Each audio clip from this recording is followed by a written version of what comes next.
Nobody moves. Anybody says anything, cut the boy's other eye out and feed it to his father. And then we'll start.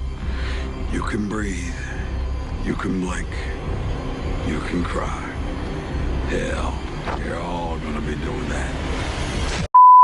So this guy absolutely rocked my world. Ever since the return of The Walking Dead and the brand new show, The Ones Who Live, has been absolutely phenomenal. I decided, because I didn't really have anything else that I wanted to watch, I went back and I started watching original episodes of The Walking Dead, and I got myself all the way up to season 6, the finale, and now I'm at the end of season 7, and I just wanted to make a video talking about how this is probably, when I was watching it live and when I'm watching it present today, I don't know how many years later, 8 maybe, 6, who knows, I have no idea when it came out.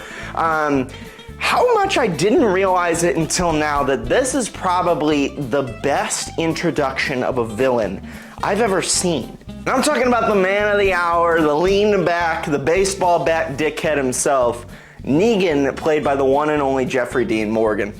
Hello everybody, welcome to another episode of Ian Talks. Hopefully you enjoy these episodes where you can come in and waste the time that you already have limited in a day to listen to me talk about absolutely nothing that doesn't really matter in the cosmos of things. There's a lot of planets out there, there's a lot of stars, we're all gonna die anyway, but we're talking about video games, TV shows, movies and shit, so might as well have a fun time while we're wasting time.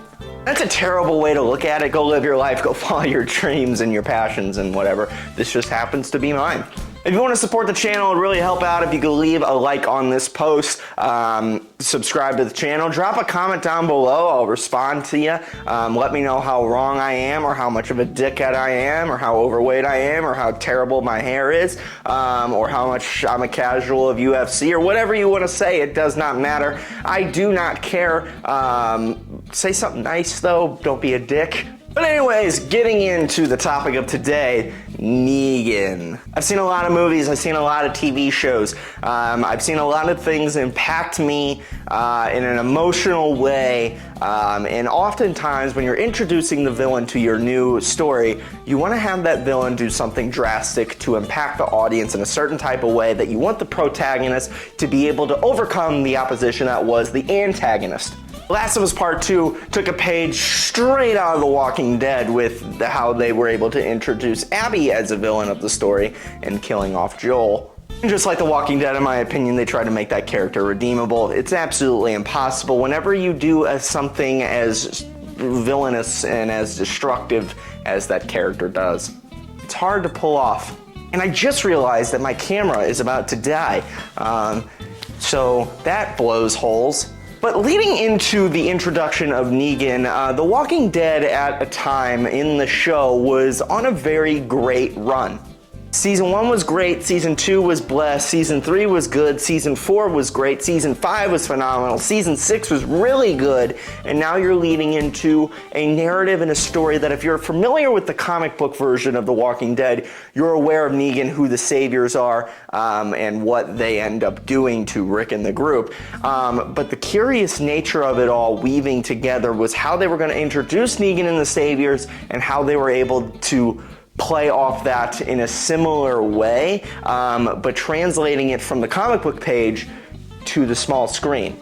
Because I don't want there to be any miscommunication. Translating something and an adaptation is very hard.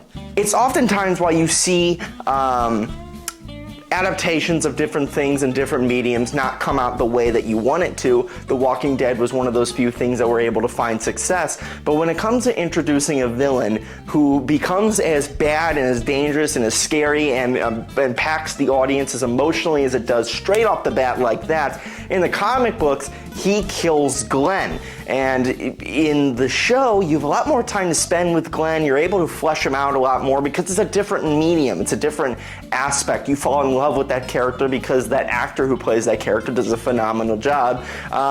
And watching Negan absolutely demolish Glenn in the comic book version, I'm sure impacted the audience of that comic book in an emotional way, because just like Glenn of his counterpart in the series, he was at the beginning of the comic book run, just like the TV show version was as well. The only difference is that you get more personality with the TV show version. It seems like you know that person a lot more. It's more real. So if AMC wanted to do this thing where they translated it book by book from the comic page over to the television, the small screen, that might not play off as well because there's more risk, like viewers and ratings and audience scores and money and a lot of shit. And if Negan comes in and brutalizes Glenn, there's some risk there that, yes, you are going to create an absolutely destructive, terrible, horrifying, emotionally gut-wrenching villain. However, you're running the risk that if you don't follow up with this, something worse is going to happen. You're going to lose your audience. For The Walking Dead's sake, unfortunately, that is what happened. But I don't want to talk about that. I want to talk about the introduction and why I felt like the follow-up was what lost The Walking Dead viewership and not what happened in this episode today. Maybe a little bit, but not exactly what happened in this episode and the season finale before it. If you don't know Negan as a character, in the comic book version, he lines up all of our protagonists in a line, and he holds his baseball bat, Lucille, and he goes, eeny, meeny, miny, mo, and he picks somebody that he's gonna hit. The TV show did a phenomenal job at the end of the season finale, giving Jeffrey Dean Morgan an entire monologue to create Negan, make him terrifying, absolutely break down our protagonists who are at the top of the world. Rick Grimes is terrified. He's crying. You've never seen him like this before, where he is that scared, that defeated, that beaten, ever. And I'm talking the season 6 finale. It gets worse in the season 7 finale, or the season 7 opener. And what they did so well in the season 6 finale was they built him up, they gave him this epic monologue, he did his eeny, miny, mo thing, and what a lot of people bitch about is when he chose who he was gonna kill, they cut it off and they ended it. And The Walking Dead has a really long break in between seasons, and they made you wait till next season to figure out who he killed. And after we got season 7, a lot of people started bitching that was the reason, the cliffhanger was the reason why the show died.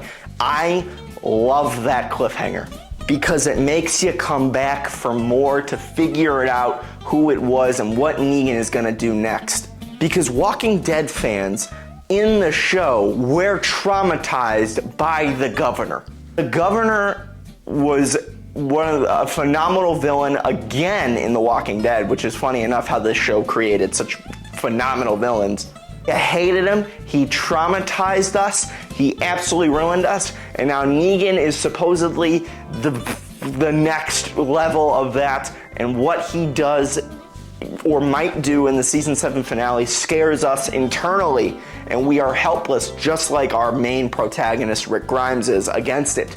So the season 7 opener opens up, you open to Rick's face, and it's something that I'll play either here or I play at the beginning, but you can see it in his face. He cannot, what just happened, he can't process it, and we don't know as an audience what Negan just did. Negan is mocking Rick, he's talking shit to him, and he notices that he still hasn't broken Rick down to the level that he needs to. So he grabs him and he takes him in the RV and he drives him away. They have a little interaction, but you're still not aware of who Negan killed, what happened, what's going on here. And then you relive the flashback in Rick's head. What happened after the season 6 finale? What did Negan do? And The Walking Dead made Negan in that moment. And my camera died. Shocking. So anyways, we are now at the season 7 opener. Rick has already been taken back. We're in the flashback. We're at the scene where we figure out what exactly happened. This is it. This is the pivotal moment for AMC. This is how you make a villain. What did Negan do to absolutely destroy our protagonists when they were at the top of the hill, the highest they've ever been and the most powerful they've ever been? How did this character, Negan, the villain, the new villain of the show, what is AMC going to do to ensure that he has an impact? And oh my God, did he have an impact? Not only did AMC do what I thought they were going to do, they were going to take that extra step. They killed Glenn. But they also did a little thing where they basically gave Abraham a combination of Glenn's death and from the comics in. They gave Glenn's death from the comics to Glenn, of course, but in a little more brutal way. But going back to Abraham, leading up to the season 7 opener, there was always speculation that they were going to throw a little curveball at you for shock value and that they were going to give you 2 deaths. Now that would be impactful in making Negan an incredibly terrifying, destructive, emotionally heart-destroying, palpitation-murdering villain. And he did. He ended up killing Abraham and basically giving Abraham's death that Glenn had in the comics. The eeny, meeny, miny, mo thing, just hit him, taking it like a champ, hit him again, hit him again, hit him again. And seeing that translate over to the medium of the small screen TV, it was absolutely brutal, but we didn't spend that much time with Glenn or with Abraham, so it's not that, it affected us, it hurt us, definitely seeing a character that we cared about. He was the puppy of the group, similar how Brock is the puppy or the family dog of the group in the God of War series. You had to kill him to make an impact for the villain, blah, blah, blah, blah. They killed Abraham, and you felt it. You felt every moment of it. But then it gets so much worse. Jeffrey D. Morgan still playing the character so amazingly, absolutely incredibly, and creating a villain that is just mocking our characters, mocking our protagonists. We feel as helpless as our favorite characters are, as they literally cannot do anything. And if they do, we are going to lose another character. And that's when Daryl punches Negan, and Negan spins around and shocks everybody. And does what I thought that he was going to do from the start. He kills Glenn. He spins around, he hits Glenn in the side of the head, and then he hits him on the top of the head. Or no, he spins around, he hits Glenn on the top of the head, and the makeup prosthetics. And what AMC did, and what I feel like is what turned a lot of people off from this, and if you didn't lose people from the continuation of what Season 7 ended up turning into in Season 8, they definitely probably lost a fair amount of people here, is not only did they make Glenn's death brutal like it was in the comics, they made it so much worse, probably. In the comics, Glenn's head was shattered open, his eye popped out of his head. They did the exact same thing here, but seeing it, knowing who Glenn is, who that character is, how audience were so attached to him, that was really hard to see for a lot of people. Glenn is pleading, being mocked by Negan. It is quiet. There is no music at this moment. You just hear Glenn's gurgles. Again, this is a character we know, we love, we absolutely care about. It's kind of similar to this happened to, this is a terrible analogy, but this happened to Jesse or something like that. Someone who is around from the beginning of Breaking Bad and dies in this way. It's really, really hard to watch, but it's certainly impactful. And not only that, Negan hit Glenn again and again and again, and this was when the music cut in, and he absolutely brutalizes Glenn. And just for a little extra salt onto that wound, they showed Glenn's body shaking. Now, AMC did do us a favor that after Glenn's death, they did not show his body again, only really showing Abraham's, because I guess they just didn't want to put the audience through any more. But they did in some capacity, because when Rick comes back, Negan then threatens to cut off Carl's hand, or have Rick cut off Carl's hand, because Rick is still not broken. Now this breaks Rick. He is crying, sobbing, terrified, hyperventilating. We've never seen him like this before. And suddenly, just like that, in the span of an hour and a half, 2 hours, hour 45 if you count the last 15 minutes of the previous episode, Negan is now the most terrifying, destructive, scary person in this show.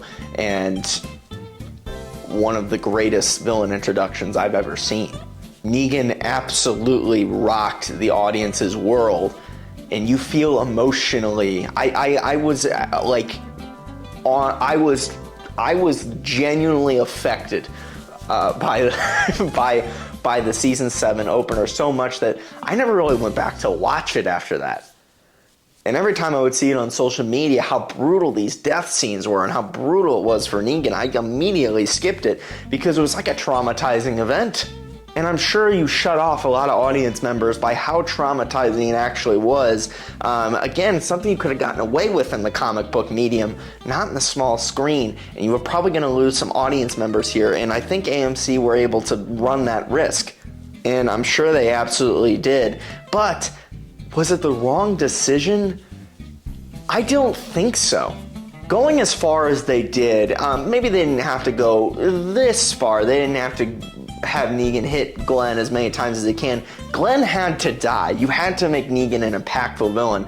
But they went that extra step to make Negan as destructive and as terrifying as humanly possible.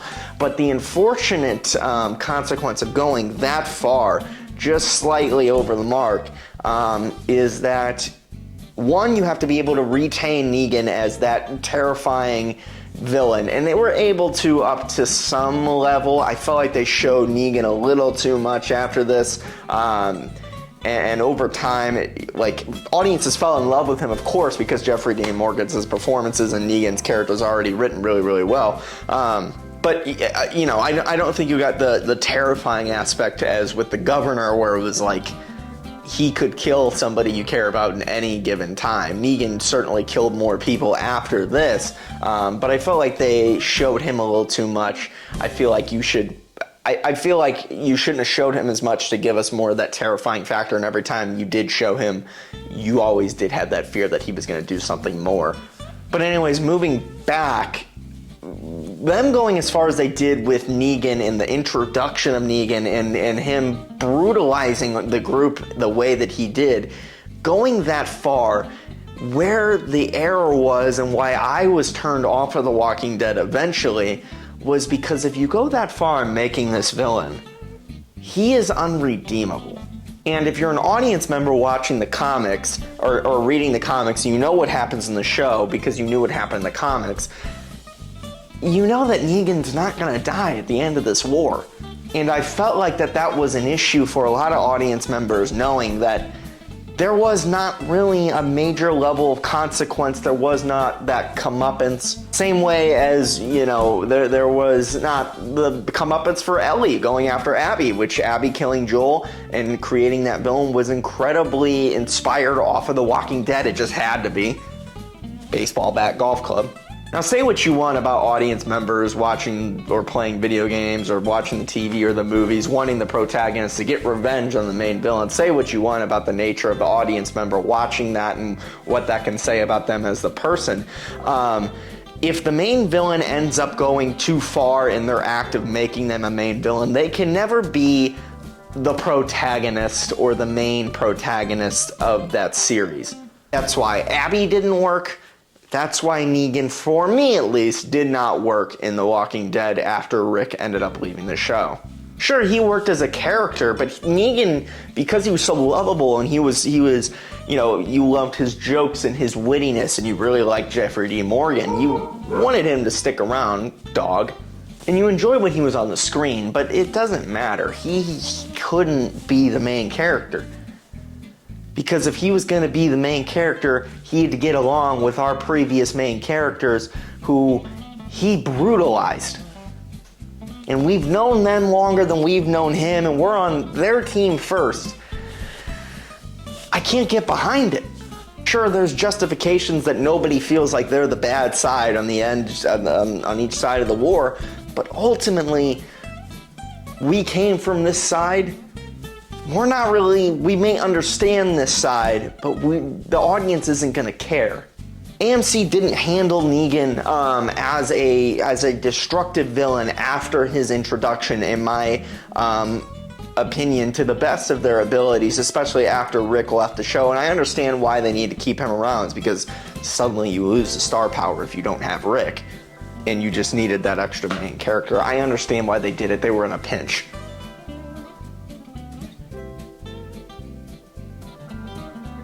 And also killing Carl was a horrible writing decision, didn't make any why. But no villain have I ever seen had such a traumatic, credible, emotional response, because whenever you go that far with the villain, you have to be able to ride that out all the way to the very end. And what AMC did, despite losing the viewers, despite the amount of controversy and hate and whatever they got from it, what they did with season 6 finale and the season 7 premiere in introducing Negan as a villain, in my opinion, it is arguably the greatest villain introduction of all time. If you enjoyed my little spiel on today's episode of Ian Talks. I need to go back to charging my camera because I needed to charge it real quick to get it down here to finish the filming, and now I gotta go edit it and get it uploaded for tomorrow. But hopefully you enjoyed this episode. Hopefully you agree, like this video, and subscribe to the channel if you can. It would mean a lot. And leave a comment.